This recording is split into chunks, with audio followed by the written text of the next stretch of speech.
Hey guys, welcome to gadgets live. So Apple ने finally iOS 18.6 को release कर दिया है। काफी टाइम से हम जो iOS 26 के अपडेट्स थी उसी के बारे में देख रहे थे। अपडेट्स की वीडियो आप लोगों के लिए आ रही थी, बट फाइनली काफी टाइम के बाद एप्पल ने iOS 18 की कोई अपडेट को रिलीज करा है आफ्टर iOS 18.5। इसे मैंने ऑलरेडी अपने iPhone 16 Pro Max में इंस्टॉल कर लिया है। सो आपको यहाँ पे बताने वाला हूँ इस वाली अपडेट में आपको क्या कुछ नया मिलता है, specially compared with previous version. And वैसे देखो, ऑलरेडी यहाँ पे जो iOS 18.5 वर्जन था वो काफी स्टेबल था। इन स्पेशली 16 Pro सीरीज में जितनी प्रॉब्लम्स चल रही थी वो ऑलरेडी उस वाली अपडेट में काफी हद तक फिक्स हो गई थी, बट उसके मुकाबले फर्दर यहाँ पे iOS 18.6 में कितनी इंप्रूवमेंट्स हैं। तो सबसे पहले बात करते हैं अपडेट साइज की।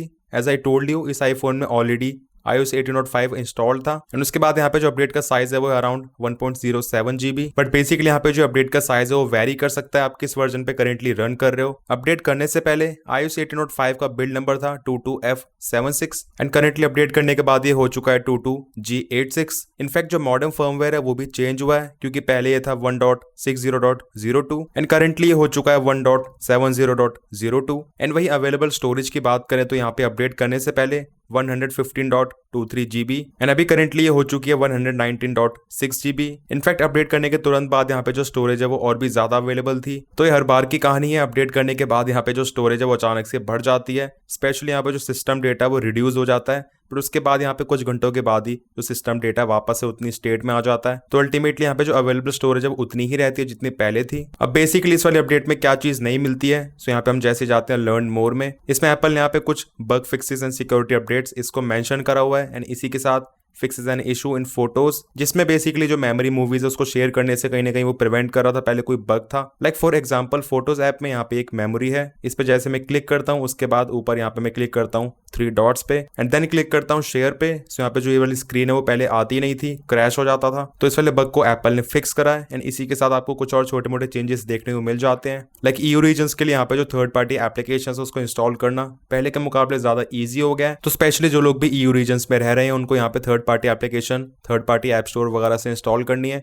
उनके लिए वाली अपडेट ज्यादा बेटर रहेगी इन केस अगर उनको इस तरह के एप्लीकेशन को इंस्टॉल करना है तो। बाकी इसके अलावा ऐसा यहाँ पे इस वाली अपडेट में और कुछ नई चीजें मिलती नहीं है, बट हाँ एक चीज की यहाँ पे जरूर बात करना चाहूंगा वो है मॉडर्न फर्मवेयर, क्योंकि वो अपडेट हुआ है। दैट्स वाई यहाँ पे आपको नेटवर्क परफॉर्मेंस में, मोबाइल डेटा या फिर वाईफाई रिसेप्शन, इनमें पहले के मुकाबले डेफिनेटली इंप्रूवमेंट देखने को मिल सकती है अगर आप अपने आईफोन में कुछ इस तरह के बग्स को फेस कर रहे थे, लाइक नेटवर्क या फिर कनेक्टिविटी रिगार्डिंग। अब मुझे ऑलरेडी iOS 18.5 में कोई भी ऐसा प्रॉब्लम फेस नहीं हुई है, फिर भी हम होप करते हैं यहाँ पे इस वाली अपडेट में चीजें पहले के मुकाबले थोड़ी और बेटर ही हो जाएंगी। बाकी कुछ और चीजों की बात करते हैं, स्पेशली iPhone 16 Pro सीरीज में काफी टाइम से यहाँ पे जो कीबोर्ड लैग या फिर टच के इश्यूज चले आ रहे हैं वो इस वाले अपडेट में कितने और बेटर होते हुए दिखाई दे रहे हैं। सो आई वुड से यहाँ पे डिफरेंस ज्यादा नहीं है, लाइक थोड़ा बहुत डिफरेंस यहाँ पे मुझे नोटिस जरूर हो रहा है। स्पेशली यहाँ पे जो कीबोर्ड लैग है वो थोड़ा और कम लग रहा है एंड अपने एक्सपीरियंस से बताऊं तो iOS 18.5 में वो 90% ठीक हो चुका था, यहाँ पे वो 95% लग रहा है, थोड़ा और बेटर लग रहा है। That's it. एंड बाकी इसके अलावा अगर कोई अपने आईफोन में किसी भी तरह का बग या फिर प्रॉब्लम को फेस कर रहा था,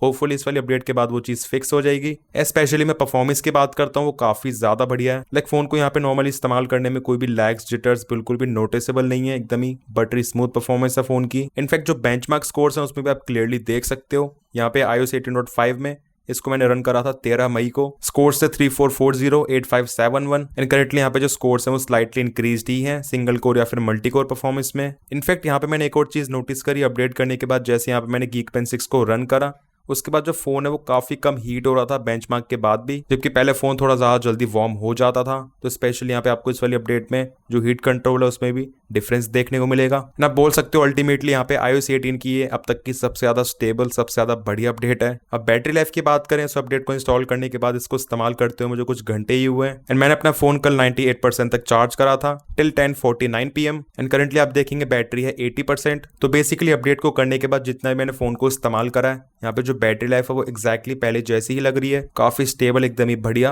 एंड सिंपल सी बात है, अगर फोन की परफॉर्मेंस अच्छी है, फोन ज्यादा हीट नहीं हो रहा है, तो आपको अल्टीमेटली अच्छी बैटरी लाइफ मिलेगी ही। स्पेशली यहाँ पे फोन की हीटिंग एंड खराब परफॉर्मेंस वही बैटरी लाइफ पे इंपैक्ट डालती है। तो इन सभी चीजों में बहुत ही बढ़िया है। अब मेन क्वेश्चन आ जाता है कि आपको इस वाले अपडेट को इंस्टॉल करना चाहिए या फिर नहीं। अब मेरे हिसाब से यहाँ पे अपडेट को ना करने का कोई रीजन बनता नहीं है, क्योंकि स्पेशली पहले के मुकाबले आपको ऐसा कोई भी डाउनग्रेड नहीं मिलेगा किसी भी चीज में एंड खास करके ज्यादा अच्छी स्टेबिलिटी, बग फिक्सेस, इन सभी चीजों पे काम करा गया है।